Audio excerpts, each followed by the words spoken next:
Welcome to the official podcast of Eternia.com. We have the power. I'm your host, AJ, aka Voodoo Magic, aka Zoar. And today's episode is titled Family is What You Make of It. Taken from a very apropos line of dialogue spoken by the character Roboto in Masters of the Universe Revelation, a line that is relevant today, not only because we're going to finally continue our retrospective series reviewing every episode of the 2021 Netflix series Masters of the Universe Revelation, continuing today with episode 3, The Most Dangerous Man in Eternia, which features that specific line of dialogue. But it's also relevant because today we're adding another friendly face to the For Eternia family of podcast guest co-hosts. That's right. Some may know him as Vintage Motu on Twitter and other social media services, or as a host of the new Collectors of Power podcast that just started up this past month. But I know him as Bobby. And Bobby, it is so nice to have you on the show. Welcome, buddy. Yeah, thanks for having me. It's a pleasure being on here with you. I'm really looking forward to it. And same with you. And for everyone at home, Bobby and I initially met on Twitter. We started messaging each other back in June. And we followed each other before that, but we started messaging, and we talked about your plans to create a Motu Collectors podcast, and we discussed the possibility of you coming on the For Eternia podcast, and finally, 3 months or so later, the stars finally aligned, and here you are. Yeah, so it's a pleasure. Now, before we begin with our retrospective, this is something I like to do when we have someone new on. But can you take us and our audience back and delve into what your personal Motu origin is? You know, your personal gateway into the Masters of the Universe IP and fandom, and your journey thus far. Sure. I got into Masters of the Universe in 1982 when the toys first came out. I believe it was Christmas is when I first got my first toys.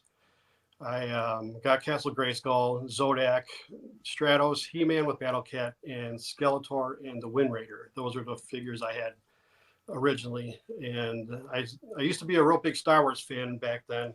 And once I saw Masters of the Universe, I can't remember exactly when I saw them. I don't know if it was a commercial for the toys or if I was going through the toy store. I don't remember that, and I apologize for that. Let me stop you right there with a quick question. I entered the fandom the same time, 1982, but I can't remember if I asked for the toys or not. Yeah. Do you remember if you asked for those figures? Or yes, I do remember because my mom, we grew up in the South Side of Chicago, and we didn't have a lot of money, so it was either Christmas or birthday presents. So I had to have asked for those, and I got them for Christmas because that was the big toy we got. It was either our birthday or Christmas, and I have to say that's pretty much when I first got it, and I don't remember asking, but I had to have. But it's very foggy in my memory of doing that point of it. But I do remember sitting at home, and my grandmother was over. She used to take us to Toys R Us a lot, when we were kids, to get us, toys and things like that. And she's like, "So you're not into Star Wars anymore? You're into, what is this?" And I showed her my He-Man and Skeletor figures, and I said, "These are what I like now." And she's like, "So that's your new stuff?" I was like, "Yes," and that's stuck with me ever since. But it's I had to have asked my parents for that, especially my mom. She got into it with me, so I was able to get those for Christmas, and that was a great Christmas. I remember playing with it in my room and just having so much fun with it. And it was a new world because we didn't have the cartoon yet. So it was a lot of fun. Plus, my friends, I think, might have had some figures too around the neighborhood, and I liked playing with them. So I think that could be another way of me getting introduced. Like I said, that part of it's real foggy, but I do remember getting them for Christmas. I made that transition too from Star Wars, figures where he was this little, Luke Skywalker who really Yeah, didn't look like he had the power, right, right. He looked like a little pipsqueak. And then, here was this muscled He-Man that came in, and I just totally lost interest in my Star Wars characters, and was it the same with you, or did you kind of like still stay in both IPs or both No, fandoms? I pretty much put all my Star Wars figures away once I started getting the He-Man figures.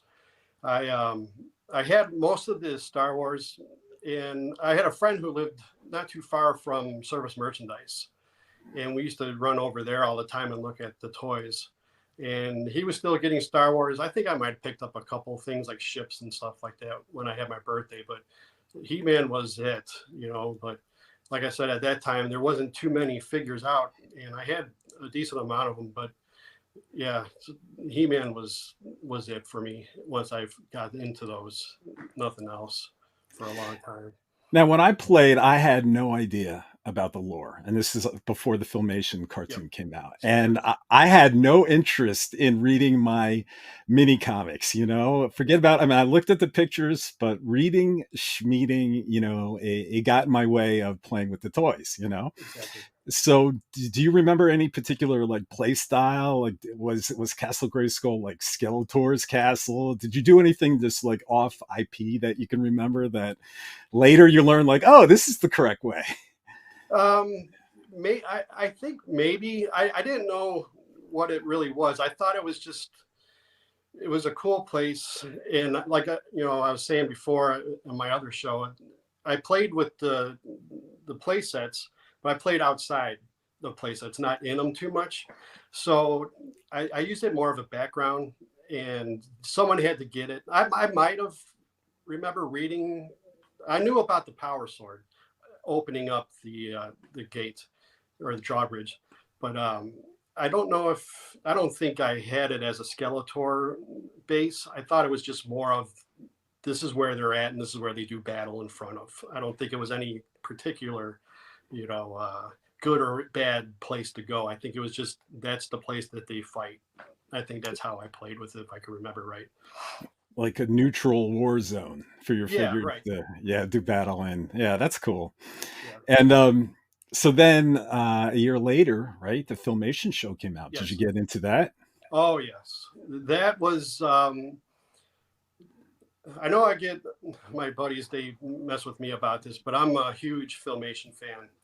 And I remember we're getting really excited about it because I went to school. It was like a block away from my house, so I'd run home and catch it right before. And I used to record it on tape recorder because we didn't have a VCR at that point in time. So I would listen to the episodes over and over again on my recorder. Ah, that's But cool. yeah, but the cartoon has a special place in my heart, and that's most of the lore I have is from Filmation. I do like the Golden Books, and I do like all that other stuff, the mini comics. But I don't know. I just have, and it was so great to me because I know a lot of people say, "Well, it's made for kids. It's made to sell toys." I didn't think of it that way. I thought of it when I was a 10-year-old kid. I'm playing with my toys. Those guys are on TV telling me how, or not telling me, but this is how it's set up. You know, these are the good guys, these are the bad guys. Now I knew Castle Grayskull is more, needs to be guarded and protected. So I did all of that with the toys, and it made me excited to see my action figures in action on TV. That's how Yeah. I always thought of it, and that was always the fun part of it to me. Yeah, I really love Filmation.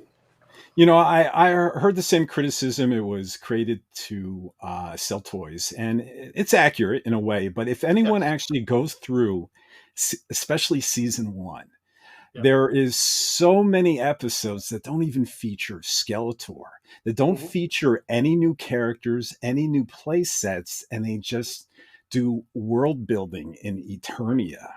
Yep. So even though the show was designed to sell the toy, which it did, Yes. Um, the episodes weren't about that. And if you look at the Bible by Michael Halprin, the Filmation Bible, it was so extensive. The lore, the lands, the ancients, the weaponry, how Castle Grayskull worked, and it was such.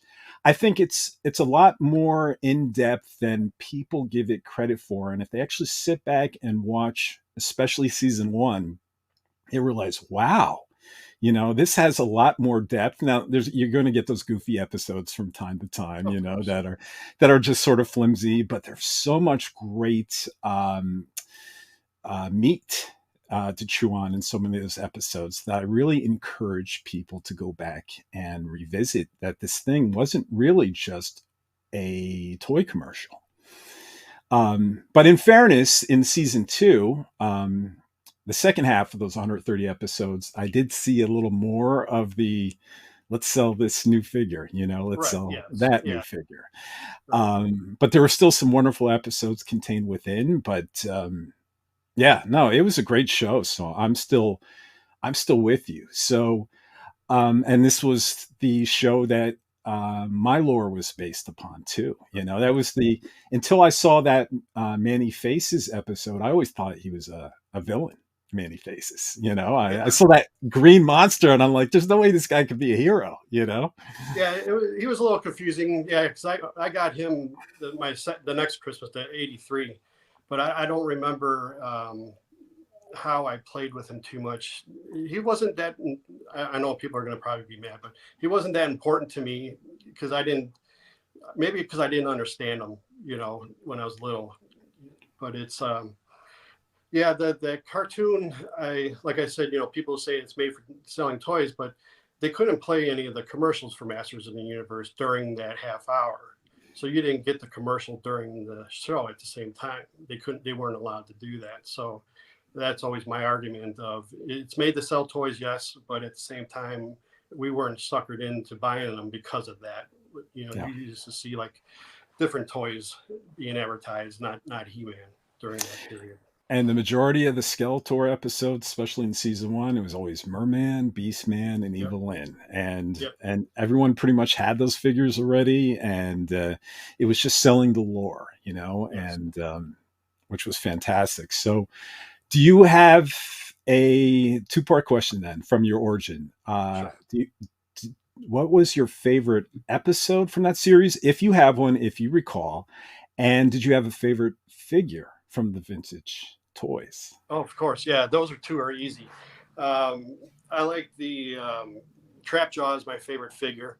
Okay. I have a funny story on getting that one too. I remember this because it came out in '83, and I was going to get him for Christmas, and my mom pulled me to the side, and this is after I didn't believe in Santa Claus anymore, and she said, Shh, don't tell everybody. "Well, sorry, Some kids." people still believe. Yeah, but it's she couldn't find him, and she told me that, and I was kind of disappointed in it. But my friend had him, and so I went over to his house, and I traded my 12. I had a 12-inch vintage Darth Vader at the time, and I said, "I'll give you him if you give me Trapjaw," and we traded, and that's how I was able to get him without buying him in the store. And I still have my toy from childhood. I just can't get rid of it. It's beat up. A lot of my figures I had are beat up from when I was young because I played with them all the time. We always took them outside and played in the Yeah. dirt and all that stuff. Throw them in the pool. But my friend across the street had a pool, and yeah. But that was my favorite toy, and he's still my favorite character of all time for He-Man. And the Diamond Ray of Disappearance. I know it's an easy one for everybody to say that, but that's the first one I've seen, and I love it because they introduce all the characters, like especially the villains, the way they introduce their name and they just come on screen and the It was music. like a roll call, right? Yeah, yeah, and I was just like, this is awesome. And I remember talking to one of my friends probably about 10 years ago, and I told him about that episode. He likes He-Man too, but he's not as big into it, but he used to like it when he was little.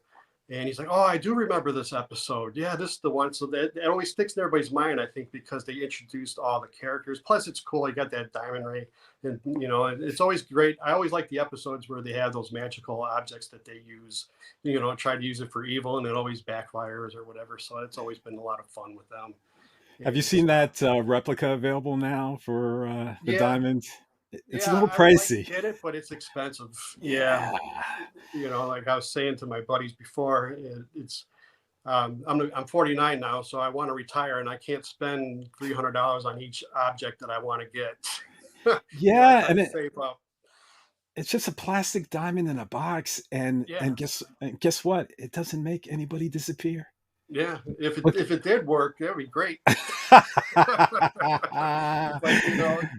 yeah, Yeah.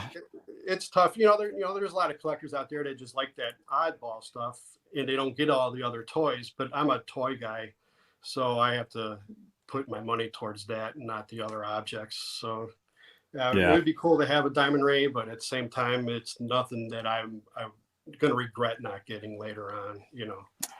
So, Yeah. My favorite episode doesn't even have Skeletor. It's Evil Seed.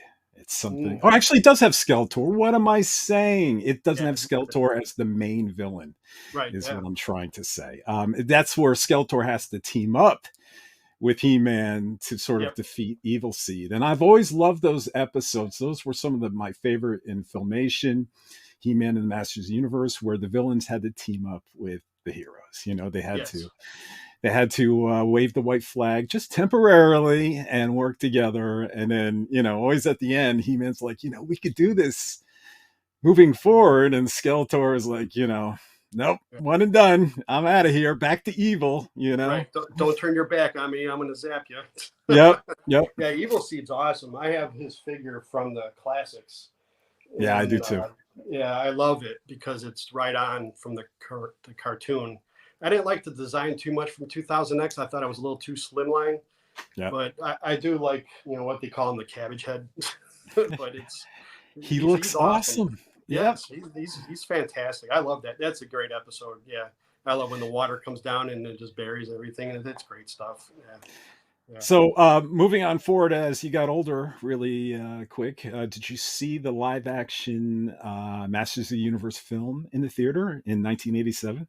No, Oh I'll be honest. no! No, because '87 I was just started high school, and See, we moved from the south. We moved from one home in Chicago to another home in Chicago at that period of time.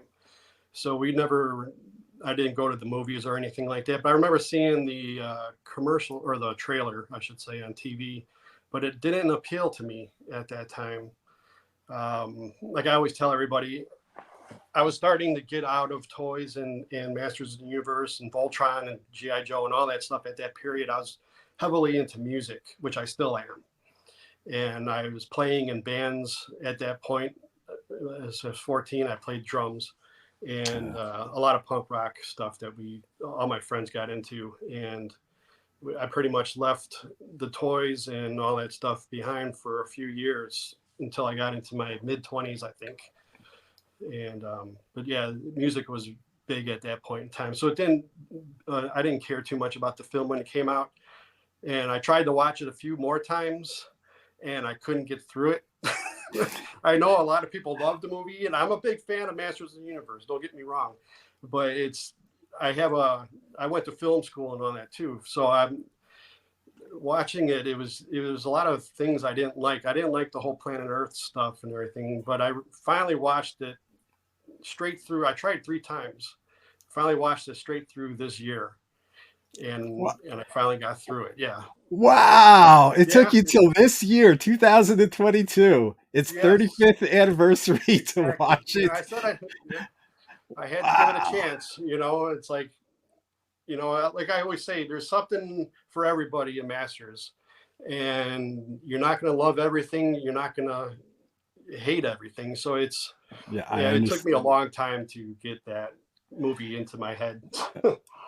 I'm not criticizing, and I got nothing but love for you and anyone Yeah. who even can't stand a particular movie or television series or anything like that. But um, I was just surprised that, at least not necessarily you not liking it, because I didn't like it at first either. It had Yeah. no Prince Adam, it had no Cringer. I could see Skeletor's eyeballs, Right. Right. but uh, but to actually see it all the way through for your first time this year, that's something. So Yeah, yeah. I don't know why. It's just I couldn't. I think a lot of it because it was on Earth a lot. I think I couldn't enjoy it because it didn't have a lot of me. Like I said, I'm a filmation guy, and it didn't feel like. And I was like, why does He-Man have a cape? All this. Why is he shooting a gun? All that stuff. And it was just, Beast Man's there, but he doesn't look like Beast Man. And these other guys, where's Trapjaw, Triclops? Evil-Lyn was fantastic, yeah, she but was. I don't know. And at the same time, it's like they use that key for portals, but they always used portals anyway. So why is that such an important thing? It was just hard for me to Okay. get through at the point. I mean, I'm sorry.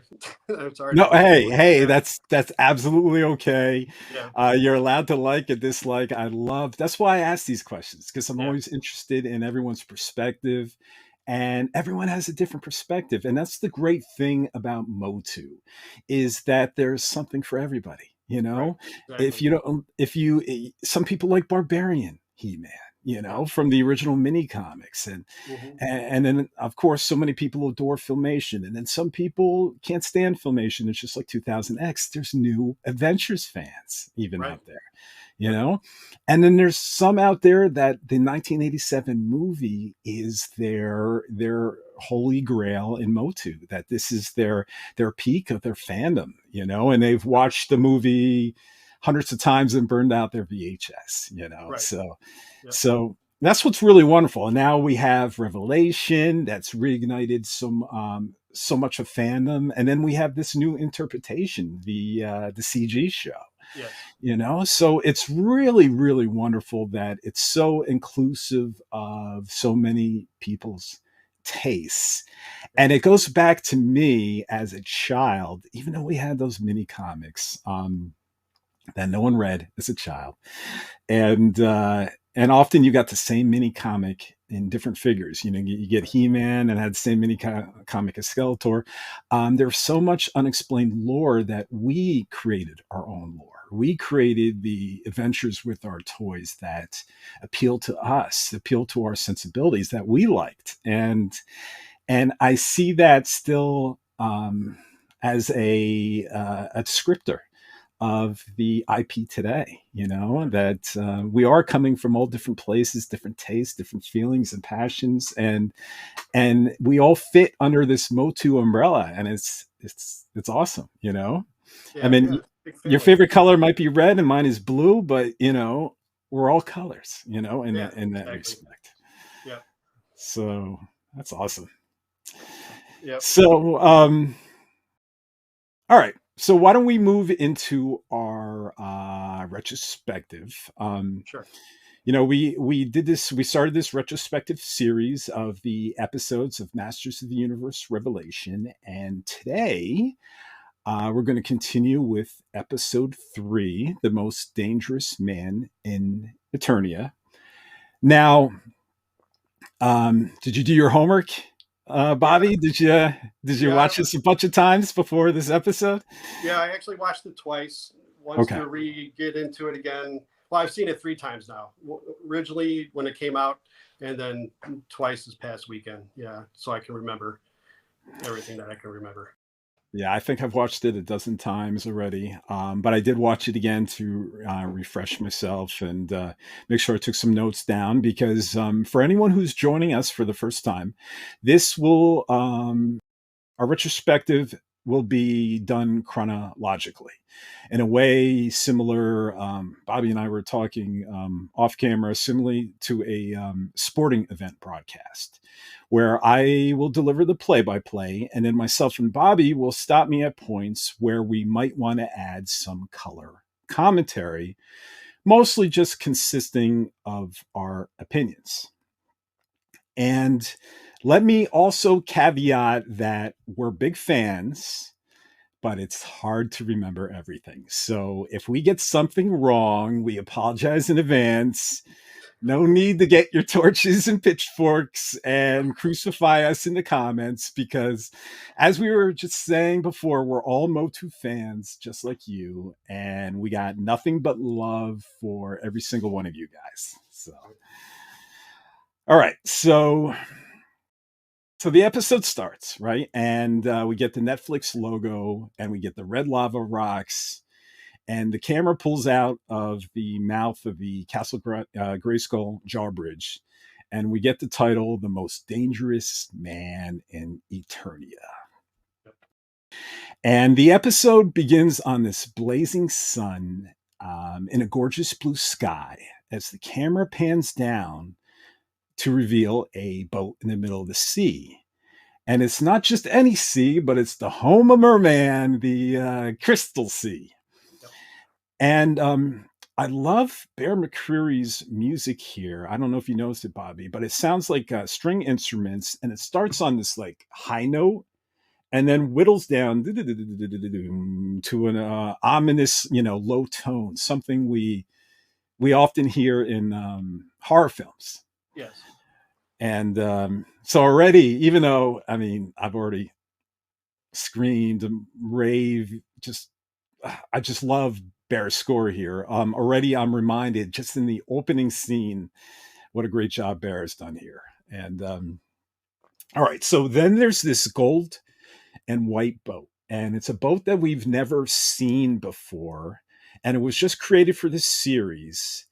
And I looked it up in the art book, and its name is the Royal Schooner. And it has this gold eagle head on the front of it, but it doesn't seem to be very royal at this moment, does it? This is Skeletor's ship, so Yeah. I'm assuming it's stolen here. Yeah, I didn't know how that fit in. It looked a little odd to me being with the villains. It was, yeah, I just didn't, it was weird to me seeing it look kind of streamlined but clean. It didn't look threatening to me at all. I don't know if that's how you took it. Yeah, but I would take that. Pirates, they've never built their own ship, right? They've Right. Yeah. always stolen ships, and Yeah. and then they would raise like a pirate flag, or. So, and since we have a pirate flag here, I just assume that this was one of the royal ships that Skeletor and the evil henchmen, co-opted. Yeah, that's a And, good take on it. Yep. Yeah, yep. I go with that. So we see He-Man and Teela bound in handcuffs and held by Aquaticans as Skeletor and Evil-Lyn stand across from them. And He-Man tells Skeletor that it makes sense that he resorted to piracy because his face is on the flag, i.e., skull and crossbones, which is a moment I like. But Skeletor steps aside to reveal Mer-Man. And Mer-Man indicates that he formed an holy alliance in their combined hatred for He-Man. But then, and we'll talk about this now, when Mer-Man finally speaks and says, when the brine fills your lungs and you've taken your last breath, no, it'll be me, Mer-Man, who pries the sword of power from your cold, dead hands. And as a spiritual sequel to the 1983 Filmation series, this surprisingly is a much different sounding Mer-Man voice than we're used to. Right. And it's played by Kevin Conroy, the voice best known for Batman, the animated series. Yes. And so, what did you think of this voice for Mer-Man? Well, yeah, like you said, it was a lot different than the Filmation because he had more of the gargle, water talk. Yeah. Yeah. Like, oh, like that. But it's, I didn't, I didn't mind it. It was nice to hear him talk clean, so you can understand him. But he sounded more threatening, I think, in this version than he did with the Filmation. But yeah, I didn't mind how he spoke too much. Yeah. I agree. I think he does sound more threatening and more intelligent. Yes. Um, but in the beginning, it was quite jarring. The first time I watched it, I'm like, what, what, Yes. what?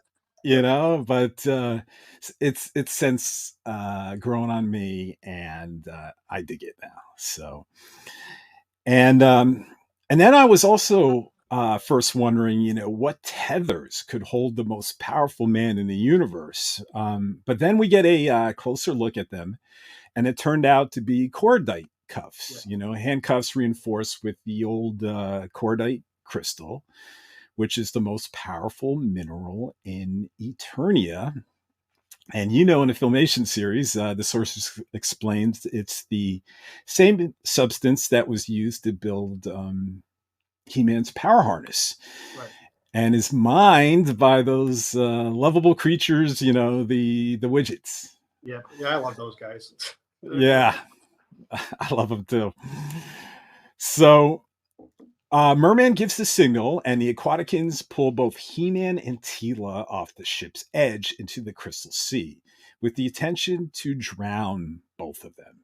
Yep. And then Skeletor makes this crack that he looks forward to the next tussle with He-Man, but he won't hold his breath. Get Yep. it? Yeah. Very corny Filmation, but that's when the scene takes place, before Yeah. the death of innocence in Eternia, Right. when Exactly. things were reset after every episode, and here was these corny lines, and I'm enjoying this opening. And so as the heroes are pulled into the depths, suddenly one of the Aquaticans pulling down Teela is shot in the head, really, with an underwater laser. Hmm. Maybe it killed them. I don't know. There are deaths in this series. Yeah. It's a little more adult. Yes. Yep. And suddenly we see Duncan, rocking a slick, like underwater propulsion system. Well, actually, not Duncan. I guess he's man in arms at this point Yep. still. But he has this propulsion system on his back, and an even sicker underwater helmet or mask attached to his helmet. And to me, it just looks so cool here. Yeah. I like it. Yes. Yeah, I almost wish, on the Masterverse figure, they offered that as like an attachment or a replacement head, that underwater, Yeah. I mean, I want the unmasked, the cloaked Duncan as well, but this Yeah. would have That been he's cool. cool. Yeah. No, go ahead. No, I was saying he's yeah. I like the cloaked Duncan too with the hair, long hair and on the beard. Yeah, he looks really cool that way. But Yeah. yeah, with the mask and everything, I thought yeah he's underwater. Of course, he needs to breathe, so that was a good thing. And I'm a big Man at Arms fan. I just love Man at Arms, so it's cool to see him in action like that. Well, this is the episode for you, right? If Yeah, you're a that's why I man was really on. happy to see that. It was a pretty good story for him. Yes, it's really Yep. good. Yeah, he's my favorite hero. So, so Tila punches an Aquatican in the face, securing her freedom. And Duncan uses his underwater laser to destroy the cordite crystal, powering the handcuffs on He-Man, breaking his bonds. Tila dispatches another Aquatican, and He-Man chucks the final Aquatican leagues away as Duncan scoops him up and heads for the boat. And as Skeletor thinks he's won, suggesting to Evil-Lyn that perhaps they should paint the ship a nice granite, which was funny. Yeah. The heroes burst onto the boat, and fighty fight occurs. Tila wrestles Evil-Lyn to the floorboards, wrenching away her staff. Duncan punches Mer-Man in the face, and He-Man throws an Aquatican at Skeletor, dropping him to his knees, saying, "Thanks to Man-at-Arms, you're all wet, Skeletor," which Yeah. is, again, another Filmation that corny comment that just makes Yeah, me yeah, smile. which is fantastic though. I like that stuff. Yeah. It fits. It fits with all of them, you know. Especially if this is going to be like a kind of like a flashback type of deal. So yeah, it goes in with the Filmation style stuff. Yep. Yep. So then next we cut to the outer jungles of the Font of Filegro, and we see Tila, Evil-Lyn, and Andra cutting out a path. And we realize this story was actually being recounted by Tila because Andra inquires to Tila, wait, He-Man actually said you're all wet? Yep. And Tila remarks that He-Man had the sense of humor of a teenager, and he didn't get out too much. Evil-Lyn mocks that He-Man was a glorified goody-goody, but then indicates Man-at-Arms was the real threat, labeling him as the most dangerous man in Eternia, implying, at least to me, that Duncan was the one here that would get down and dirty, Yep. to get his hands dirty if need be, ethics be damned. Duncan would be the one to do what's necessary, the things that had to be done to protect the palace and protect Eternia. Yeah, yeah, he's loyal to that, and he's also smart, and Yep. he knows how to, he's master weapons on his side and all that stuff. So yeah, he's I think that too. He's the brains behind He-Man's brawn. I know He-Man's not dumb, but I think she's right on that point. I thought that was a good line for her to say that. I made it brought him up a level, I think, in the cartoon Yeah, compared to sure how did. people probably think of him before. And I thought about him, and then Duncan was always the ones like taking people to the dungeon, Yep, for King yep, Randor, and he was always crossing a line that I think He-Man couldn't cross. I can't see yes, He-Man had a heart so much that he couldn't lock away someone for 20 years in the dungeons. yeah, So Man at Arms was always willing to go that step further. yeah, And yeah. yeah, Good cop, I bad cop type thing. yep. And I really like that. I like it too that it's recognized here. Yeah, Um, and I tell you what,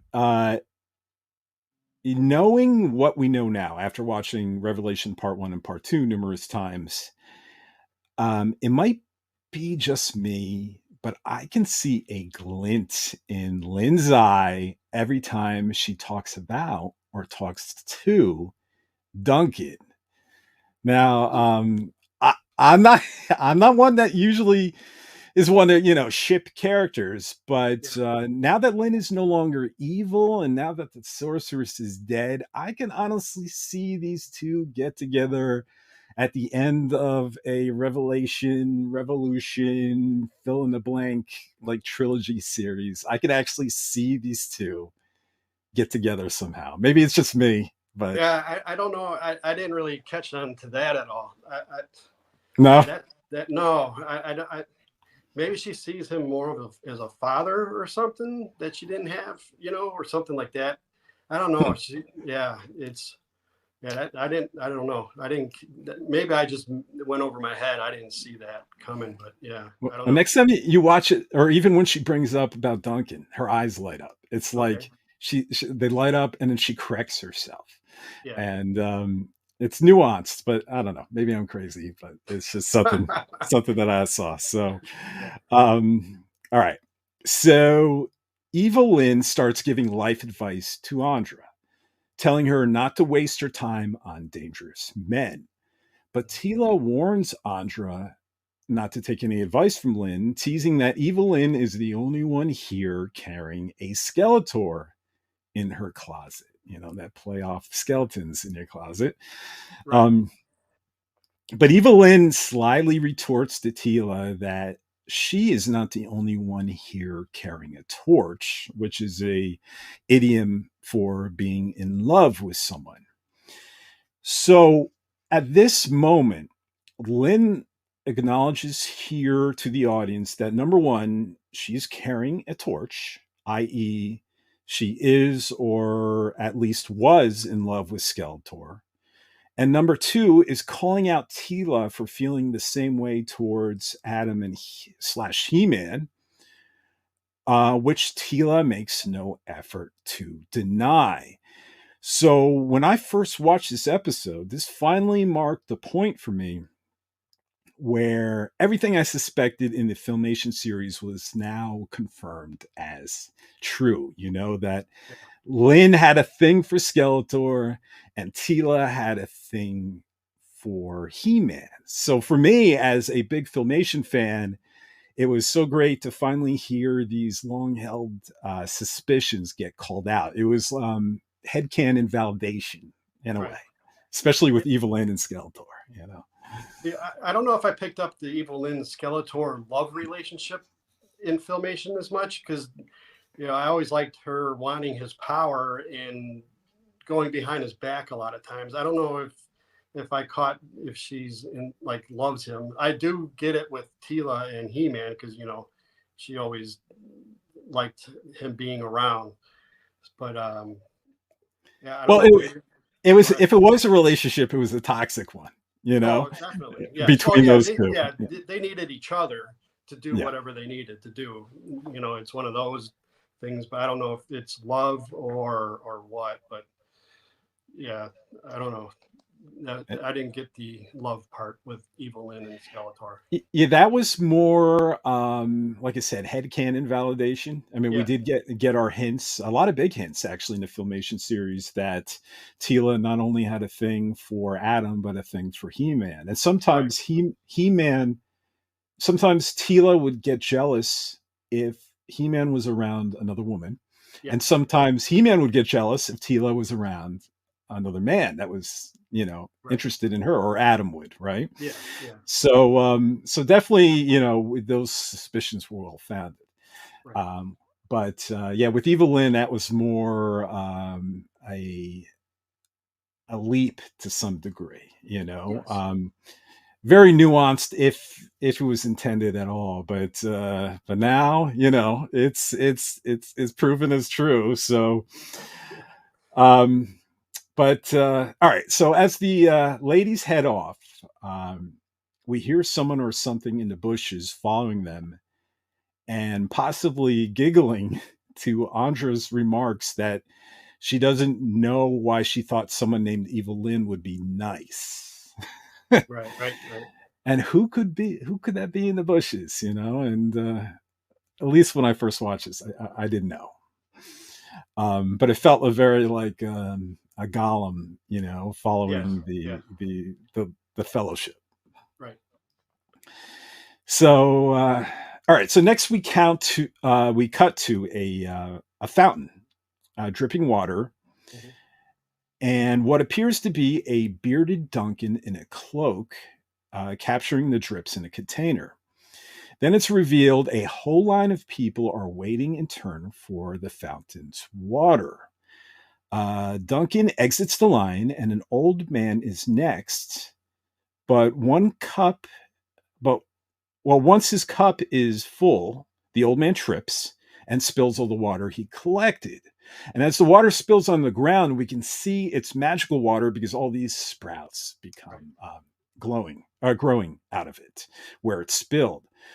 But the crowd of people become angry with the old man, frustrated that this magical water is scarce, that there's hardly any enchanted water left in Eternia. And he carelessly goes and spills it. And to sidestep here, also you're a Filmation fan, I wonder if this fountain, titled the Font of Filegro in the art book, is the same fountain that was in the 1983 Filmation episode The Witch and the Warrior. In that episode, they called it the Fountain of Life, I believe, but Okay. the water was magical too, Yeah. and it could make you all powerful, but I'm not sure here. So I don't know. Did you go there, or it didn't even come to mind? I don't know if I got that connection with it. I think it's more of since it is scarce that the frustrations and with the people, I got that more than I thought about the fountain. I didn't Right. give the fountain too much thought because like they're saying, there's magic's being taken away everywhere. So this is what they had there. So I didn't get the connection with the Filmation part of it. Maybe I didn't think too deep about it. I don't know, but Yeah, I agree with you though in regards to they're definitely showing us how destitute everything yes, is, right? right. And basically the view of this new Eternia, no pun intended, um, and what it's become without magic. Mhm. And it's very interesting to watch. I thought this was great world building in a way to Yeah, I see, thought that too. Yep. yeah, to see Eternia in this new light. Yeah, it shows the real people around having issues, not just the heroes and villains. You know, it's nice to see that depth of with the characters, knowing that everybody around is having the same problems and they're not living peacefully or living in a good light right now. They're spilling that little bit of water really made them angry pretty quick. you know, Yeah. And it but made me also realize like how much magic is tied to Eternia, not just necessarily the yeah, sorcerers and the mages, but even the crops, and the way the agriculture and the balance entirely of Eternia. right. And obviously that's why Eternia is dying without magic. Yes. So back to the old man. As it appears, an angry villager is going to physically strike the old man for spilling the enchanted water. But Duncan grabs the villager and then knocks him away. And Duncan helps the old man up. And as the villager insists, "You're going to pay for that," a cloud of dust and sand approaches in the horizon, revealing Triclops, and the techno cult. Yes. And that cool Bear McCreary synth tune starts playing, that do do do do do do do do Mhm. do do do do do, and I love that. And then here's this stunning, view of Triclops in that, Catholicism Pope like get up, Yeah. standing on top of this Roton, and Triclops orders his, disciples to halt the heretics. That motherboard demands a sacrifice be made of their flesh, and then in comes Trapjaw, your favorite, Yes, my with favorite. Yeah. what looks like a robotic left eye in place of his real one that Andra put a rotary saw through in Yep. the previous episode. And how do you like this look? I guess two-parter, because you weren't Yeah. here for the retrospective on the previous episode. Yeah. What did you think about Trapjaw getting the saw to the eye, and then him appearing now with this, I Uh, guess, mechanical eye? yeah, I thought that was cool because, like you said, it was in the episode prior that it didn't show it, but you heard it off screen. You know, you knew he was getting hurt somehow, and I Oh, you like heard that the they, crunch. It was yeah, right. So I like that they showed that. So yeah, it was cool. It goes with the cartoon itself. Yeah, it made a lot of sense, and it was pretty neat. The techno stuff I did have an issue with when I originally watched the show. I wasn't understanding what they were doing with it at the time, but now I do. And but again, Henry Rollins, you gotta love him. ah, I'm a big, like I said, I'm a big punk rock fan, and he's with Black Flag, and to see him in Masters of the Universe, it's that was a delight for me. Yeah, it was pretty cool. and even if he was Joe Schmo, Yeah, he delivers these lines so great. It's he chews the scenery as Triclops. yeah, yeah, yeah, It's almost like, well, I know you don't like this movie, but Frank Langella in Skeletor, the way he delivers those lines, it's such a favorite for so many Motu fans, and hmm, Triclops too. He's eating up these these phrases that are built in a mimicking Christianity or something like that. But right, right, it's not for anything from the Bible, but it's yes, it's tech, it's machine versus magic, this right. new religion. And Which it yeah, fits him too because he's into that. He's not a magical guy. He's more tech anyway. So that's always a great way of him being portrayed in this cartoon. I think him and Trapjaw, yeah, they're both kind of similar. Yep. Yeah. And I forget his name, but they did the voice actor who did Trapjaw also did King Randor, and Oh, his okay. name escapes me. Yeah, I don't know. Diedrich, I think Diedrich is his name. But you never thought, I don't remember. Or like when he says, like in the previous episode, you defiled the sanctity of the. I don't know. You can't tell it's Randor. He does so. Yeah. The way he does both voices, it's a great job. But Yes. all right, so Trapjaw is driving this screech-headed quartz cannon, which is another new vehicle debuting here in Revelation. Yeah. And Trapjaw yells, "Magic is dead," or "Long live the Holy Sprocket," which I love. Instead of Right.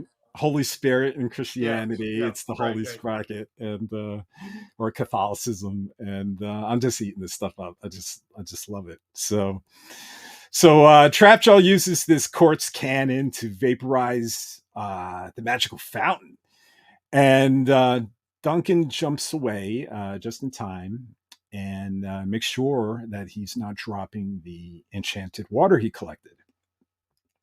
Then, as the technocult followers attack they attack the villagers, one grows a metallic mace to Yeah. strike with, and it looks exactly like the orange mace that came with the vintage Man at Arms action Yes. figure. Yeah, I love that because then he rips it off and he's using it, and that to me was fantastic. I thought that was a great part in that scene to throw that in like that. That was really neat, and I enjoyed that part of it. Yes. Yeah, and it's only for fans that had that vintage toy, that would recognize it, or did they duplicate it in classics? I think they. Well, Yeah. whatever. Uh, Sure. yeah, it's so great, and yeah, I said to myself while watching this, like, oh yeah, and Duncan is going to take that, and like you said, that's Right. what he does. He rips the mace off. It's like he pulls some of the wires off of the acolyte's arm, and then fighty fight ensues where Duncan proceeds to club a bunch of the followers, and one of them seems to get the best of Duncan for a moment, shoving him against a wall, and Duncan yells in pain. He's like, "Ah!" And it's a great moment that I can like just feel. Yeah, and he's getting older too, so he's going to feel that more. If I fall down, I'm going to hurt myself. So you know, you got to. I like that they aged him like that, and then he can actually feel pain. So that was a good part of it. Yeah. Yep.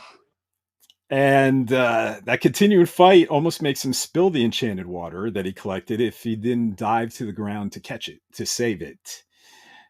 But that now on the ground, that left Duncan exposed. And as Trapjaw is about to shoot him, it doesn't work. What? Yep. Yeah. Andra climbs out from underneath the quartz cannon and then shouts, "I shut it down." And Triclops shouts, "Who dares?" And then gets blasted off the Roton by Evil-Lyn, which is pretty funny. Yeah. And then more fighty fight ensues, and Tila engages Trapjaw and knocks him out. Sorry, Bobby, That's all but right. he's knocked out cold, and which is funny because in the first episode, Man at Arms did the same thing to him. Yeah. Just clocks him right in the face. That happens to So him a lot. like father, even though he doesn't have a glass jaw, he's got a Yeah. metal one, but Yeah. he still gets knocked out. And so then an acolyte is about to strike Tila when Duncan, who Tila has yet to recognize here, steps in to save her. But that saving is short lived when all the techno followers shoot these wires or maybe they're cables at the fellowship and bounds them all. And then Triclops, I love this moment, just walks over and approaches Evil-Lyn and has this smile on his face and tells her it's time to merge with Motherboard. Right. Yeah. But suddenly, a black whip dispatches one of the followers, and it's Beast Man with new face paint, and he overcomes all of the technocultists with that whip and with his fighting skills. And then Beastman shoves Triclops against the court's cannon and remarks, "All those eyes, and you still couldn't see me coming," which is a good line, you know? Yes, it is. So Triclops tries to appeal to Beastman, saying he has no quarrels with him. But Beastman says, "You mess with her," as in Evil-Lyn, "you mess with me." And this, to me, introduces a real interesting dynamic between the two villains, where Beastman takes on a willing, subservient role towards her. In the Filmation series, which this series sequelizes, the few times they were paired off, Evelyn took the lead because she was naturally more intelligent of the two. But pretty much that's as far as they went. But they here push it even further, where he feels loyalty towards her. Yeah. And I personally like it. Yeah, I thought that was different. Like you said in the Filmation, they always pretty much fought with each other. She always was annoyed with him and stuff. But for him to be loyal to her, there's something there that we didn't see, of course, that brought them together. But I do like that. But Beastman in that cartoon, this new one, he's just awesome. I like that he's that ferocious. I like the tribal look he has. I don't think it transferred too well on the action figure, but in Right. the cartoon itself, he's really cool. I like that more tribal feel of him. It was really cool with him. Plus that whip, of course, whipping those guys around. That was fantastic. And I forgot who voiced him, but I swear when I was first watching this, are you familiar with the actor Clancy Brown? He did. No. You ever watch the movie? I think it was called Highlander. Yeah, I remember that. Yeah. And the villain in Highlander was Clancy Brown, and he's done a lot of different characters in animation, Yep. and I think he's even done like the Red Hulk and Hulk's an Agent of Smash. But he's got this deep, gravelly voice. I think he was in the Punisher TV series, Okay. and I swear this was actually Clancy Brown talking, but it wasn't. And I'm going to try to look up right now. Just bear with me. Who Beastman was? Mossman, Man at Arms, Sorceress, Trapjaw, Stinkor. Um, I'll look at that. Someone's going to tell us in the comments. I can't find it, and I'm not going to just pause on this. But whoever did the voice of Beastman, it was great here. Yeah, I liked it a lot. Yes, I did. Yeah, it was good. So Beastman has some nice lines as well. He tells Triclops to leave these pathetic pilgrims to their magic water. Mhm. You know, leave those pathetic pilgrims to their magic water. I got a kick out of that line. And yeah, and sorry, Bobby, you're just gonna hear No, me that's do okay. voice. You're gonna hear me do voices like I'm trying out for something. Hey, that's perfect. That's perfect. And but Triclops says, and I like this line, that it's pity they don't see eye to eye. Hmm. Get it? Yep. Yep. So the techno cult leave, and Tila tells the hooded Duncan she's impressed the way she handled herself, or she's impressed the way he handled himself with the old man. And Duncan finally lifts his hood and tells Tila, being an old man is a subject I know a bit about.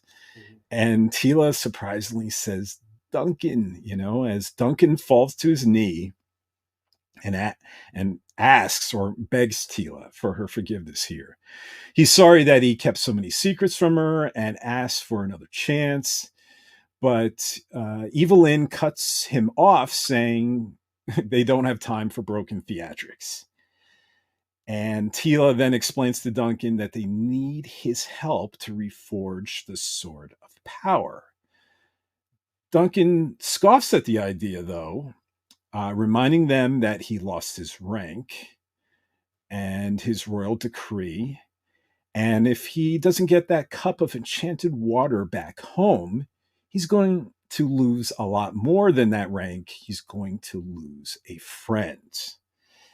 So then the scene cuts to night. The sun is down, and Man at Arms we're at Man at Arms' home.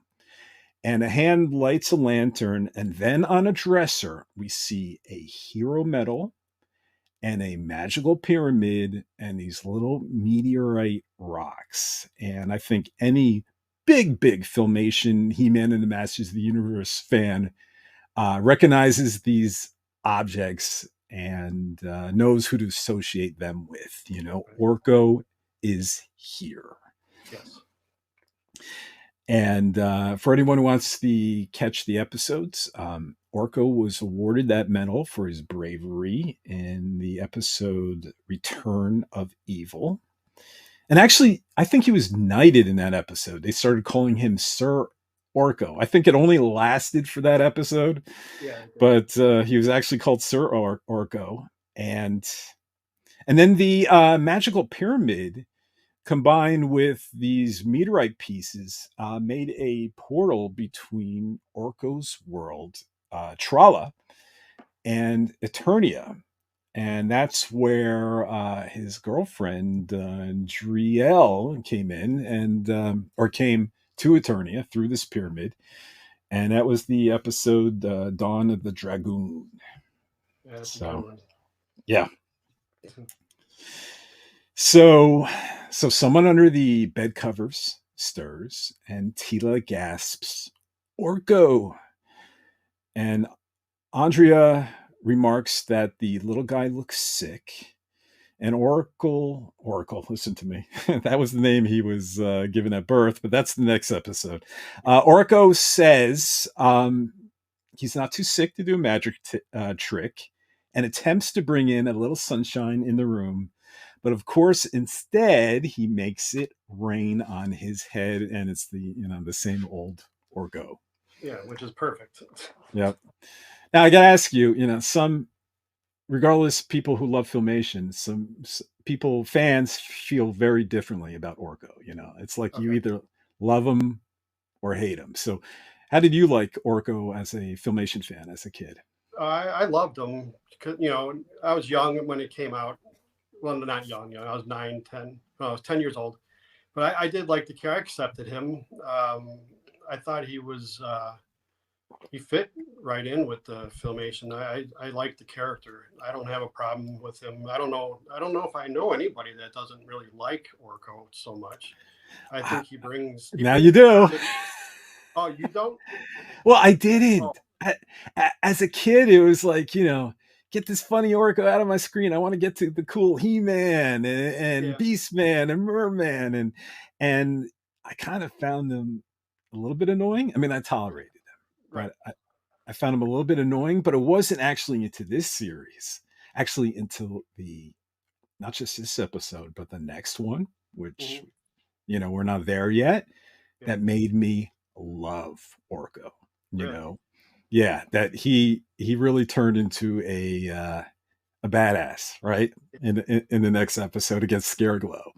And it was the first time for me as a huge Filmation fan. Behind me, I have like a lot of Filmation classic figures, but the first time I ever bought an Orko was Revelation, and I got him somewhere behind me here holding Evil-Lyn's hands. And yeah, so I was one of those that loved Filmation but wasn't a big fan of Orko. So I was just curious where you were coming from, but I am now. That could be a whole episode. Yeah, I liked him because back then you got to remember the cartoons. There's a lot of kid cartoons out there. They had funny characters like that, but I always liked him because he was funny, and he also, even though he had issues with his magic, he came through when he needed it. And I always thought he was great with that. But you always have to have one of those goofy characters. It's kind of like a C-3PO in a way, he's there. He's kind of funny, but he's needed for some reason, you know. So Well, at it's least I liked Orko better than that Snarf guy on yeah, Thundercats. What was his name? yeah. It Was it was Snarf? yeah, Oh, it is Snarf. Snarf. And he goes, Snarf, Snarf. So at least I liked Orko better than Snarf, but I love him now, and Yeah, I thought Griffin did a fantastic job voicing him, yeah. He and did. He did. Yeah, there was no voice modulation, and you know, Kevin Smith actually talked about this. He said that people who necessarily just found Orko annoying were going to want, after Masters of the Universe Revelation, want to get tattoos of Orko. right. And now I'm not that far. I'm not getting any tattoos of Orko, but I got Trap Jaw. oh, look at that! That's awesome. Filmation. Yeah, I That's got that last awesome. year. Yeah, for my birthday Last year, okay. last year. Yeah, I got Oh, tattoos all over, but I never had a master's one before. So so we're both family guys here, and we both yeah, have kids. What was your family's reaction to that tattoo? they took Considering how long it took you to put on something Motu there, you know, um, like my parents or like my wife. anyone. Yeah, well, my wife got it for me. Oh, So, that's cool. but I got tattoos everywhere, so I don't think they cared. It's just another tattoo, you know. So it's nothing big. I got a whole sleeve of just like the Halloween season on one with the. I got cereal monsters hidden in the graves and behind pumpkins and stuff because I like the Count Chocula and all that stuff. I'm a big Halloween fan. But I even got Groucho Marx on my right arm. So, Wow. and I've had that since I was 19. So yeah. But hang on, Halloween. When you first said Halloween, I was thinking, you know, Michael Myers. No, no, no, no. The season. Yeah. The season itself. So you got Yeah. Count Chocula. You mean I remember Count Chocula and Boo Berry, right? Yeah. And Frankenberry. Yep. Frankenberry. Yeah. Yeah. And And I got them all. I got Fruit Brute and I have the Yummy Mummy on there as well. do They're they all still scattered. Yeah. do they still make any of that? Yeah, I they mean, do. It's seasonal now. They usually okay. just make the original three, but this year they had Fruit Brute. But where I lived in Chicago, we had a General Mills mill down not too far from where I lived, and you could smell Cocoa Puffs during the summer. So that was fantastic. So when you're a little Wow. kid, you walk outside, you smell Cocoa Puffs. And it's like this is awesome. That is Yeah, awesome. yeah. My You friend's know, dad worked there. Yeah. my my mother was a nutritionist. Okay. She was a yoga instructor, and she sold vitamins and was a vegetarian, practicing vegetarian. And I wasn't allowed to have any of those kids' cereals. You know, Oh wow. my extent was grape nuts or raisin bran. Really? Yeah, so I was always jealous of the kids. I'd see the commercials, you know, with Cocoa Puffs or Yep. Tricks Are for Kids, Right. and or Fruit Loops, and I'm like, what is that like to have that for breakfast? But it's something, you know, I didn't have as a child.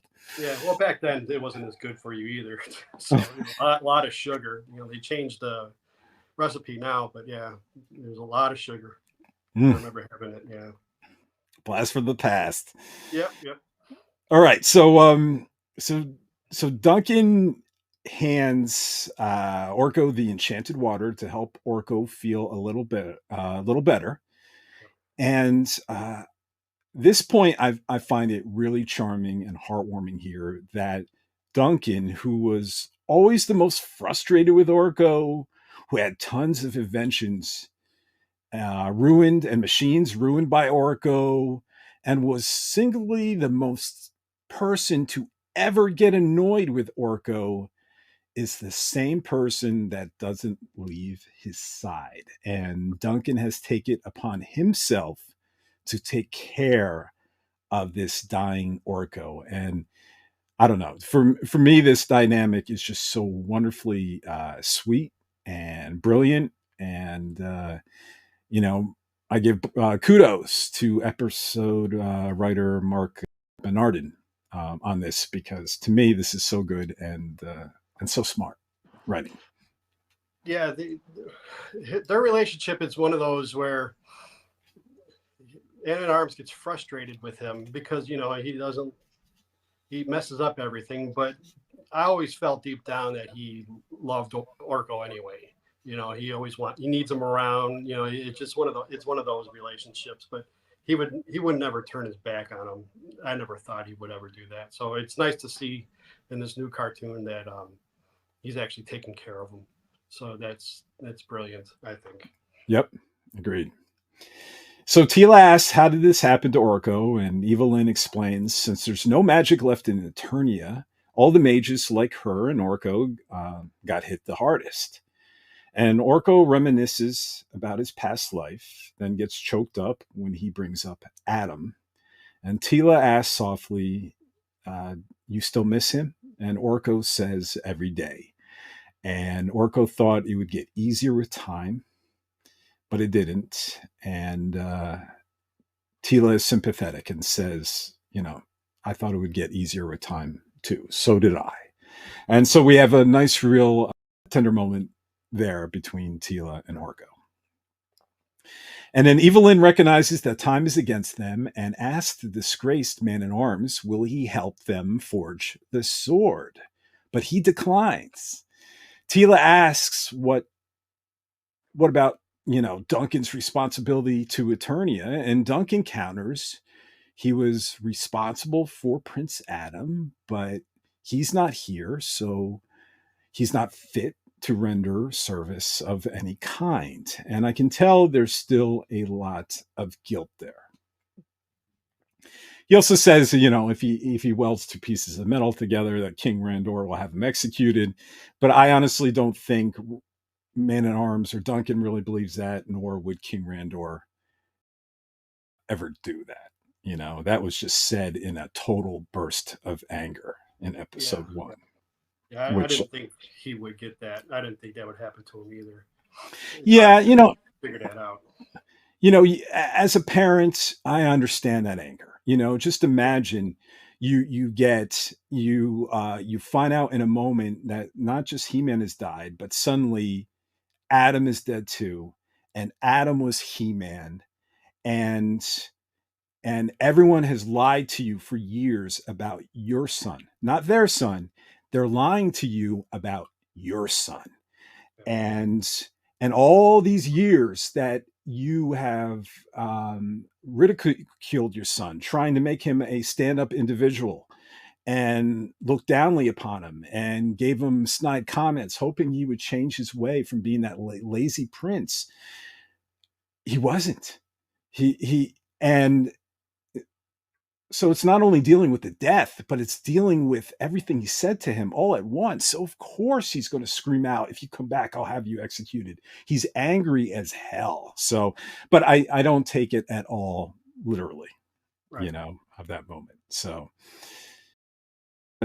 Duncan still has a lot of guilt there. And Tila thinks that Duncan has always been more concerned about the royal family over his own. And then suddenly Roboto appears to say that's not true. And Roboto explains the family can be many things. The surrogate daughter that you raise as your own, the surrogate son you build to be the best version of yourself, the fearless friend who trusts you with his secret, and even the imp from another dimension. Family is what you make of it, and Duncan is refusing to abandon his family. And a quick pause about Roboto here. This was one of the creative liberties that executive producer Ted Biaselli took in regards to the Filmation show, where he changed Roboto's origin from being an alien on the planet Robotica to a creation of Man-at-Arms. And I think this was a smart decision to Biaselli. I prefer this origin, which I think might have been the mini comics origin as well. And actor Justin Long also did a great job voicing him. Yeah, I think the Roboto was good. It goes with the storyline, so I think that's makes sense. I want to say that's how it was in 2000X too, where he was created. I might be wrong, I but think you're right. yeah. So I think they went with that version. I mean, Masters of the Universe, they've had different backgrounds on which comic you read sometimes, or whatever. Yeah. So I don't think it was that. It didn't upset me or anything when I saw that. But like I said, it makes sense for this story to go forward. Him having all his memories instead of being, an alien or whatever. So yeah, Yeah. it makes sense. Yeah. It was a competing, I think, mini comic and competing Filmation episode that was released the same year, with these different origins. And I Yes. think they only had Roboto in one episode in the Filmation series, if I recall correctly.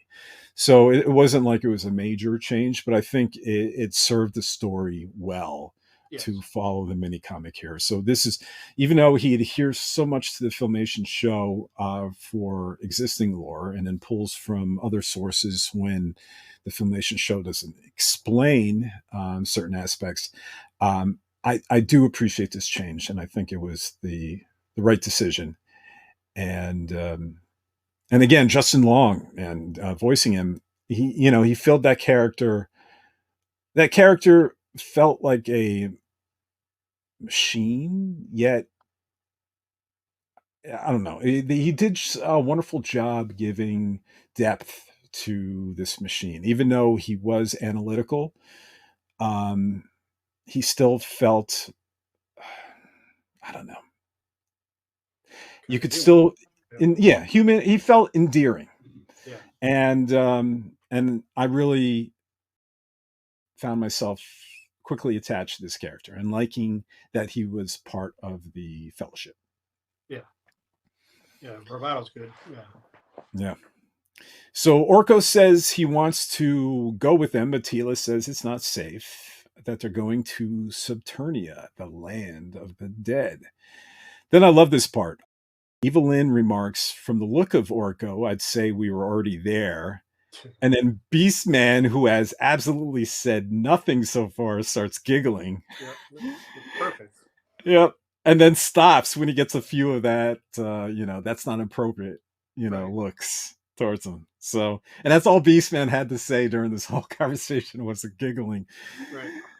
when he should have been. But, so yeah, I love that. And Because then, he would, in real life, he would have probably done that. So yeah, yeah, and Evil-Lyn made that little remark. So yeah, they're being who they are, yeah. in that whole moment.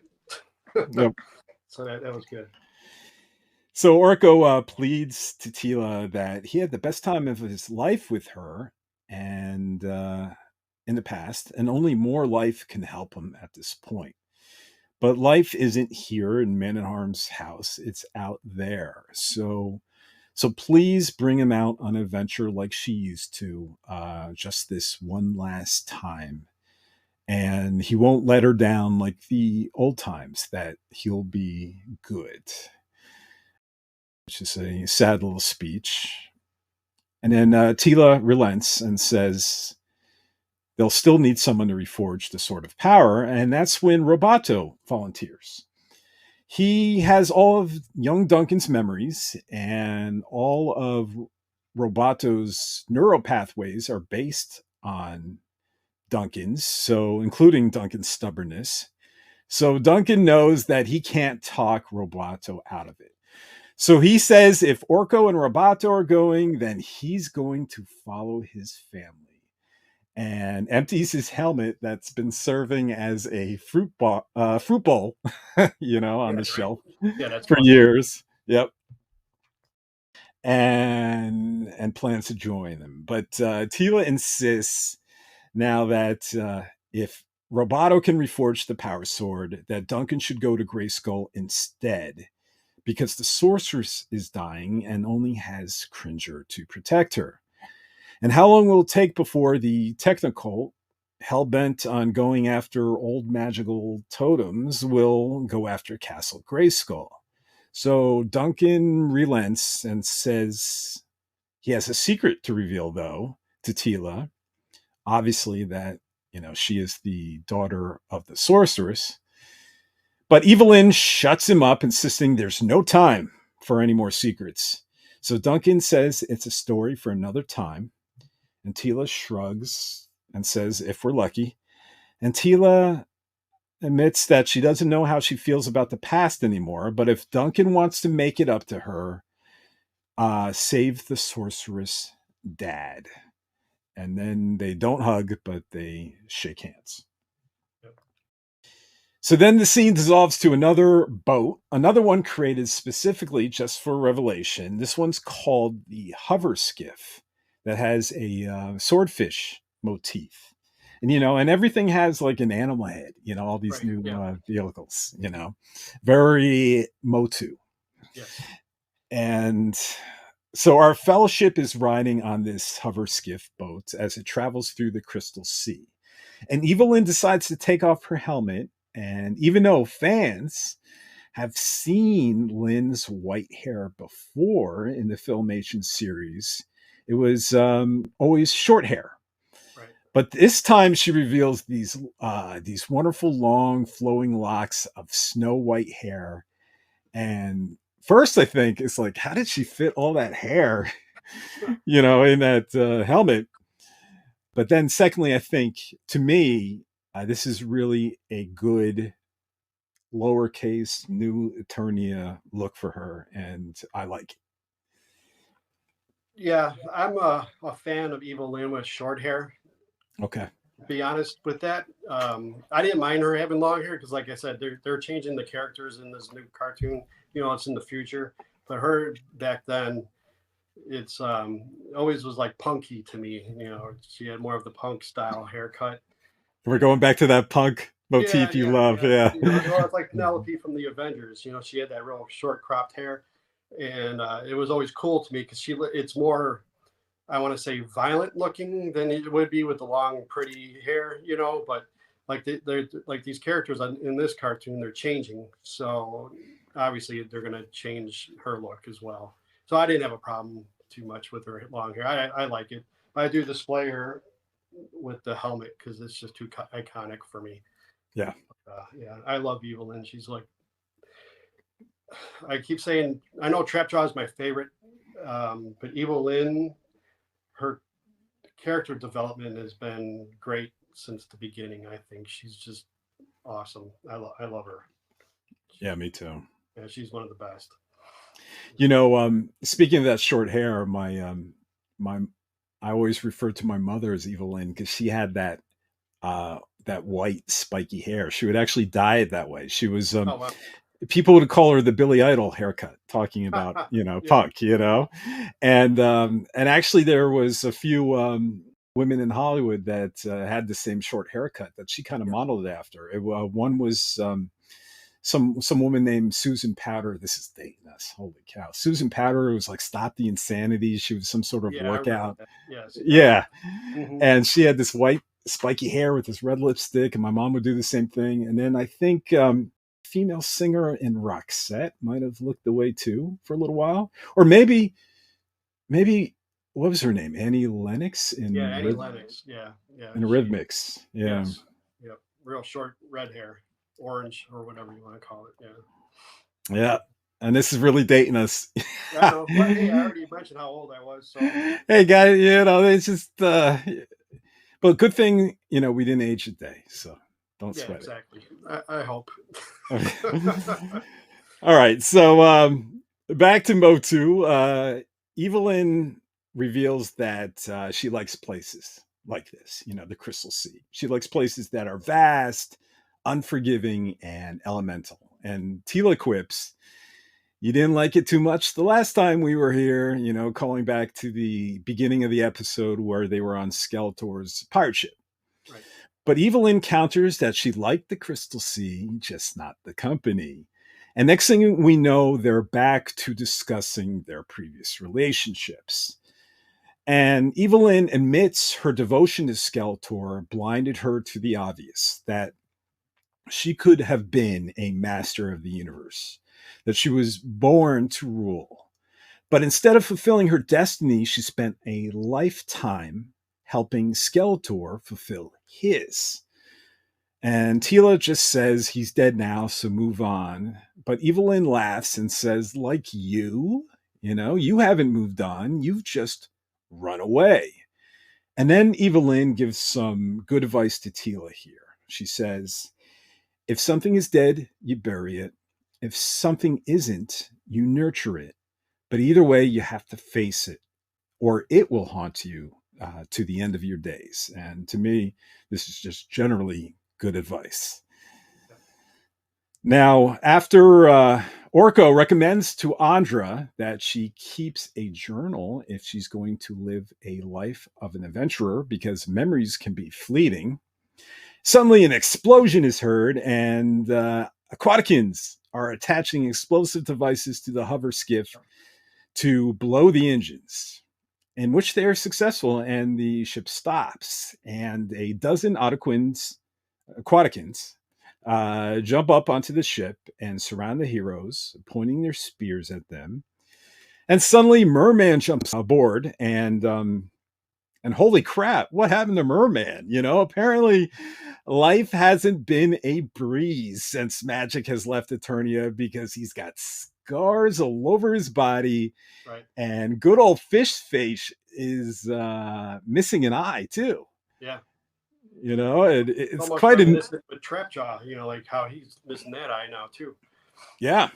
But it's quite a. I don't know. I think it's kind of like a badass look for him. Yeah, yeah, it is. I just have to say that because I do like this scene because it's all blue. The sea and the sky. I mean, the animation is fantastic. I have to say that it's beautiful to look at. But with the Mer-Man, it shows. I'm not sure how far. How does it mention how far they are in the future from where it was the final battle in the beginning of the first episode to where they're at now? I don't know how many years has passed. It never actually mentions it in the series, but I believe it might have been Kevin Smith or Ted Biaselli. So it's something like 7 to 10 years, I think it's passed. So. Yeah, so there's a lot of chaos going on since then. And that's why, you know, Mer-Man's been in a lot of battles since without having protection of the Skeletor and all those. So yeah, that's a good point. He doesn't have Skeletor to back him up anymore. Right. You know? Yeah. So he's out there in the elements, and you know, being in the sea, it can be pretty dangerous. You know, so I would. Yeah, that's pretty cool. It's a cool look for him, and it's almost like a pirate thing in a way too. You know, you see a lot of pirates patches on their face, and since he's in the sea, he's got that one eye, so it kind of mimics maybe a little bit. You know, maybe I'm stretching there, but it's possible. No, I can see that. Yeah. But I like your point that life's been tough with him, especially where, you know, maybe other beings wouldn't have messed with him knowing that he had Skeletor's ear. Right. Because that's one of his arguments here, right? I mean, Evil-Lyn calls him a traitorous trout, which is another phrase I love. Yeah. It just cracks me up every time I hear it. But Mer-Man reveals that he's pretty angry with Evil-Lyn, upset that they didn't team up to rule Eternia after Skeletor's death. You know, her over land and him over sea. That she, Evil-Lyn, forgot all about Mer-Man. You know, but now she'll never forget Mer-Man. So I think that leans to your point that that he was really left hung out to dry since Skeletor's death, and feels betrayed, maybe not just by Evil-Lyn, but by all of them. Yeah, maybe they thought he was worthless. You know, he didn't go with Triclops or nothing. So. You know, especially after all these fish comments, you know, they don't think too highly of him. So, right. Well, she used to say that to Beastman too, but it sounded like they kind of packed together, but they left out Mer-Man. So, he's out there doing what he needed to do until now, and that's probably why he's real sour, like you were saying. You know, so yeah. So he's not going to release them, and has no time to hear their pitiful pleas for life. And just as an Aquatican puts a spear blade to Tila's neck, suddenly Roboto spots something incoming, skimming on the waves, and it's Duncan on a hover bike. And I don't know. He almost kind of reminds me of like Batman here because he Duncan grapples up onto the ship and then fires, shoulder rockets, blasting a bunch of Aquaticans.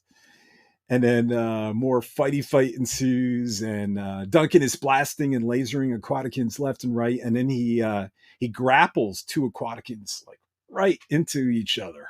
Yeah.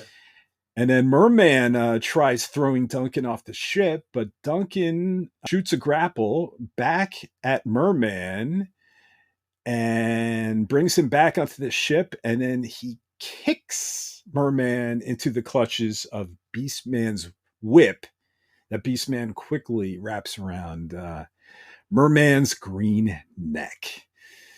And, Beastman asks Evil-Lyn, should I fillet this fish, milady? And Duncan says no, that, I think it was Duncan who said that Yes. Mer-Man's command of the sea can help us. And Tila is upset here that, complaining that she told Duncan to go to Grayskull, but Duncan counters, but I told you I love you. And I guess this is probably a callback to what happened in the beginning of the episode where Duncan, based on that, probably assessed Mer-Man would attack her by sea again, and he needed to assure their safety first before, permanently going off the Grayskull. So Mer-Man agrees to a deal to deliver the Fellowship safely to the gates of Saturnia in trade for his life. And Mer-Man uses his command of the sea, which is cool, to create this big wave to propel the hover skiff forward to Saturnia. And then upon their arrival, they free the flounder and releasing Mer-Man back to the deep, where he swears revenge. He says, the sea never forgets, Evil-Lyn, and neither do I, as he lowers his head into the water. Yeah, right. Yeah, and it's good. So Orko says he's feeling more of himself here, that the magic is stronger here than it is on Eternia, and Lyn says that means the power sword they seek is nearby. And Duncan tells Tila to get in and get out of Saturnia as quick as you can, because nothing lives long in the land of the dead.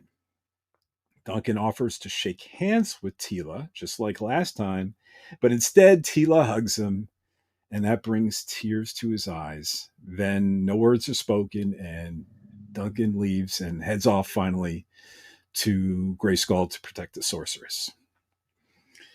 So Duncan had a good run in this episode. Very much so. Yes. Yep. So as the heroes get close to Saturnia, the pure, clear crystals now appear purple. Actually, it's somewhat behind. If anyone's watching us on YouTube, there's an image, covered by our pretty faces, but of these clear crystals now purple, and they are corrupted and polluted by the evil seeping out of Saturnia nearby. And the heroes then reach the gate of Saturnia, where there's this large black obsidian crystal that sits like a wine cork, sealing the evil depth of Saturnia in the depths below. Now, in front of the crystal sits a headless body that, according to the art book that was published by Dark Horse, once belonged to an ancient, powerful mage that guarded the entrance to Saturnia. Now, at some point he died. I don't know what happened to his head, but on a personal note, I just love this stuff. That some unknown wizard from long, long ago was just sitting there and protecting the entrance. Was he protecting it for evil? Was he protecting the good from there? I don't know, but I just love that. And I love when stuff is ambiguous. Not everything has to be explained. Right. And that's what makes some things cool. Yeah, that's the first time I heard what you just mentioned about that, it being an old mage. So yeah, it's pretty cool.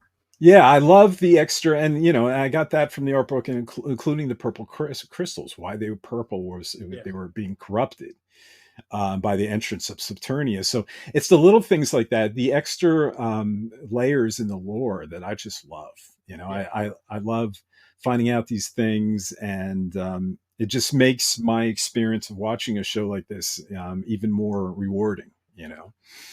So, and then makes you, once you see this mage, you look at his armor suddenly, and you're like, okay, what does he look like, and from what civilization could he have been from? So it's just very cool. It feels very this kind of stuff feels very Tolkien, Yes. Yeah. Middle Earth, and gives. Tolkien went crazy with his crazy good with his worlds. He created maps and civilizations and races, and then all these backstories that, even though it never made it really into the books or films, he had it written that he could pull from, and everything would make sense if he needed to. And it was just really a wonderful. I don't know. It's really a wonderful aspect, and I love seeing it here in Masters of the Universe Revelation as well. So Evil-Lyn tells the team to stand back as she places the ram head of the Havoc staff onto the headless skeletal remains of that mage. And at first, nothing happens. Then the eyes of the Havoc staff head glows green, and this gigantic obsidian crystal lifts in the air, revealing a staircase to hell. And this great ominous chant begins to play, courtesy of the great score, again, by Bear McCreary. And then they all head down to Subternia. But Evil-Lyn stops and turns back to the head of the Havoc staff. Is she not fully ready to let go of Skeletor? Or now that we've seen all the episodes, is Skeletor sending her a subliminal message to collect the ram head? We don't know, but Evil-Lyn almost leaves it behind, but then she hesitates, then ultimately goes back to collect it, which triggers the crystal door to close back up, sealing the gate behind them, and the credits begin. And that wraps up episode 3, The Most Dangerous Man in Eternia. So, overall, Bobby, what did you personally think of this episode? Just sum it up Yeah. for I yourself. thought it. Yeah, I thought it was. Well, they developed the characters pretty good in this episode. There was a lot of talk about their past with going forward as well. It's also neat that they brought in, Orko and how he's kind of dying with the magic, which I thought was good. Yeah. But like I said, the thing I liked the most about it was the animation of. I just love the blue sea. It really appeals to me to see that with the crystals and all that stuff. So I really enjoyed that. They don't go too much into crystal seas and the other stuff so much, but other than that, it's I think it was a pretty deep episode compared to the action. There was a lot of, like I said, alliances with Beastman and Evil-Lyn, and like you were saying, Mer-Man's not part of them, but there's a lot of love lost that happened between Duncan and Tila that they're mending, which was good to see as well. Right. But yeah, that's what I got. So, yeah, I'm with you. First, you're right. This episode's beautiful looking, Mhm. especially when they're out at sea, both in the Filmation flashback in the Yeah, beginning in the pirate ship, and then later again in the Crystal Sea when it's our fellowship. right. And it is so gorgeous. And this episode might be the prettiest I'll have to think about that, but it might be the most gorgeous to look at, and looks great on a high definition television. Maybe one day they'll release it in 4K. Unless does Netflix stream anything in 4K, I Bobby? don't know. I actually just had to get a new TV and I got a 4K, so I'll have to check on that. Hmm. We just got the. I know Prime does, but I'm not sure if Netflix. I think Netflix does, but I have to really look into it again. I will So too, yeah, because that would be something that would really pop in 4K with that HDR technology. And yeah, yeah, I'm yeah. I'm gonna have always to. attracted to that, like the northern stuff, and the cold. Well, it's not cold, but it's the blue with the crystal. I do like that imagery. And like when Evil-Lyn was saying about the vastness and stuff, you felt like you were out there in a way.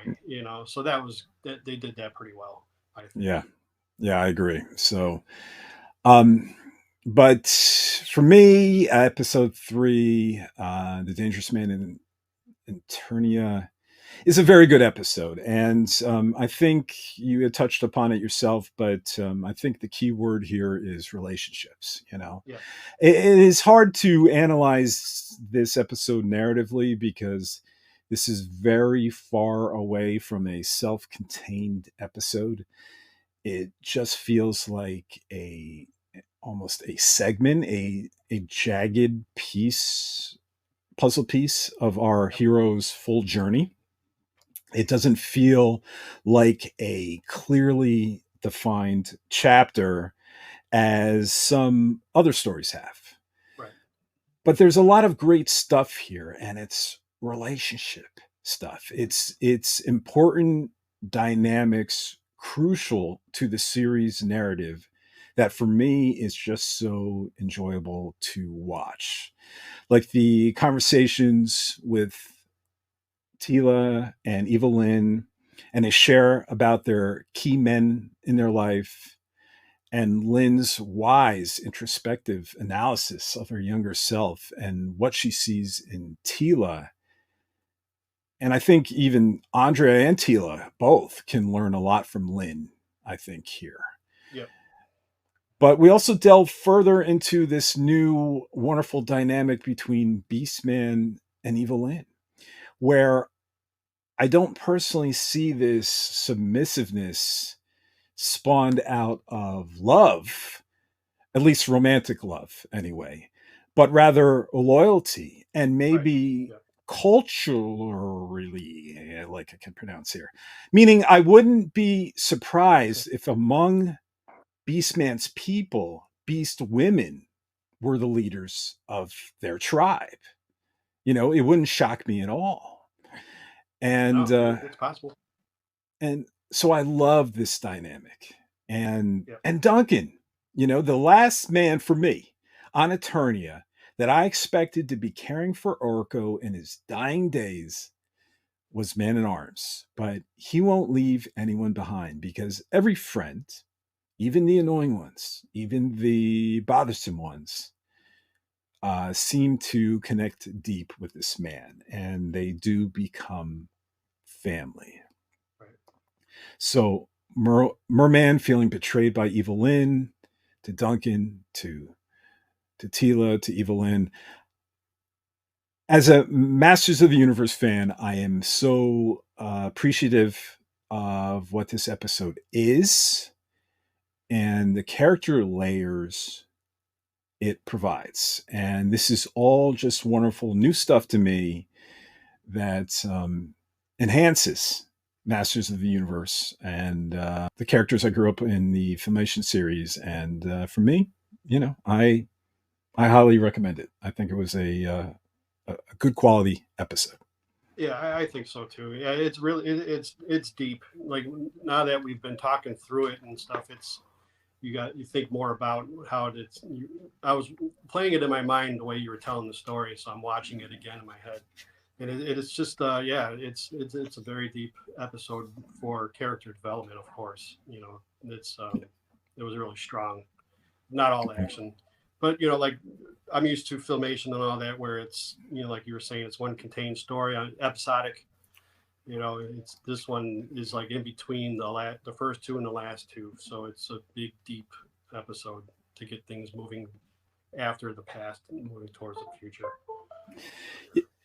Yeah, that was the brilliance of Revelation, was that back before this event, everything always reset in Filmation. After every episode, everyone's reset to zero, and but once that, and when you start that first episode, it feels like you're back in that Filmation series, that Cringer is afraid of fireworks, and Orko's doing, magical spells to bother Man at Arms, and everything feels right. Everything feels like a warm pair of slippers that you've been wearing for years, for decades.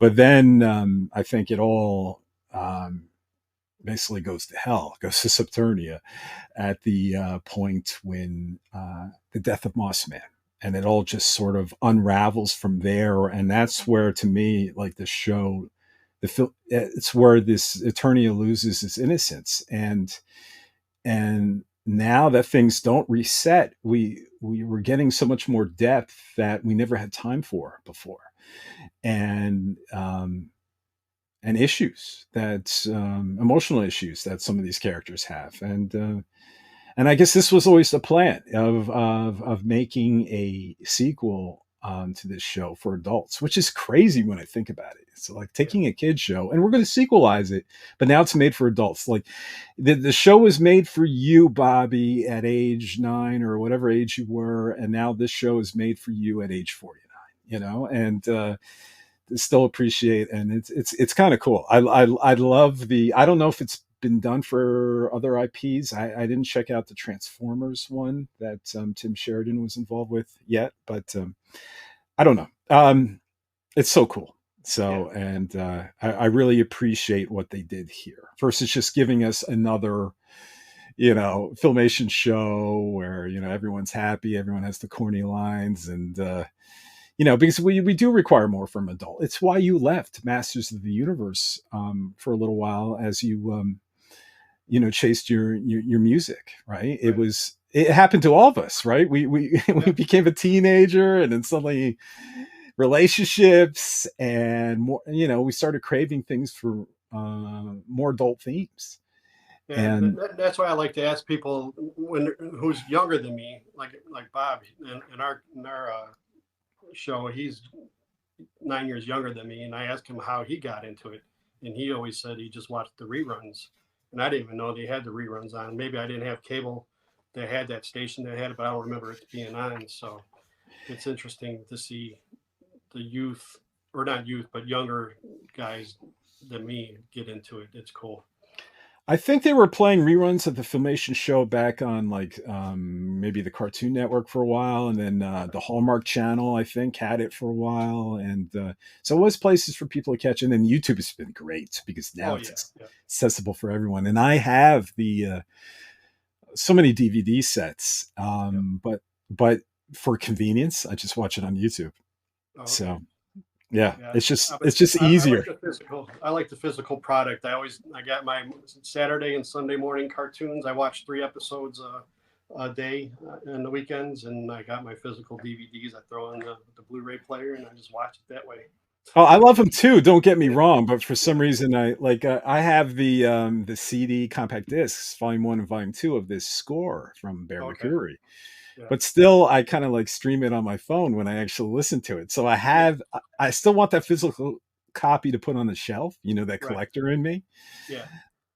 because only then you feel like you own it. Right. But like I don't even know how to process these virtual toys that Masters of the Universe is offering now. You know what I Yeah. mean? Yeah. Those NFTs. Yeah.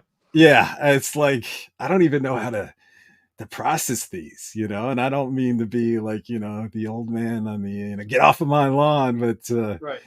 I'm just old school in that way. And not that I'm open minded. I mean, I'm very, like I said, I stream videos and Yeah. television and music, and I'm playing PlayStation and video games, but for some reason NFTs, I just can't go there, at least not yet. So I don't know. Yeah. Maybe I'm not into that either. No. maybe one year, but So that about does it here.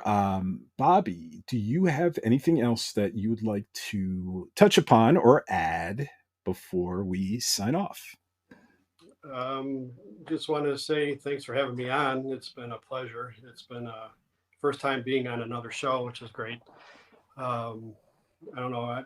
If you want, you can follow us on Twitter for Collectors of Power, or watch us on YouTube as well. We got a website and all that stuff, but hopefully we can build a good audience too. It'd be nice. But Why don't you? What's your main Twitter account? The vintage. yeah, vintage Motu with underscore between vintage and Motu. There you go. The Twitter for our Collectors of Power is just Collectors Power, but we're also on Instagram and all the social media too. But Okay. Well, that's a wrap all. We'd like to thank Bobby for guest co hosting today. And thank you all so much for listening to the For Eternia podcast.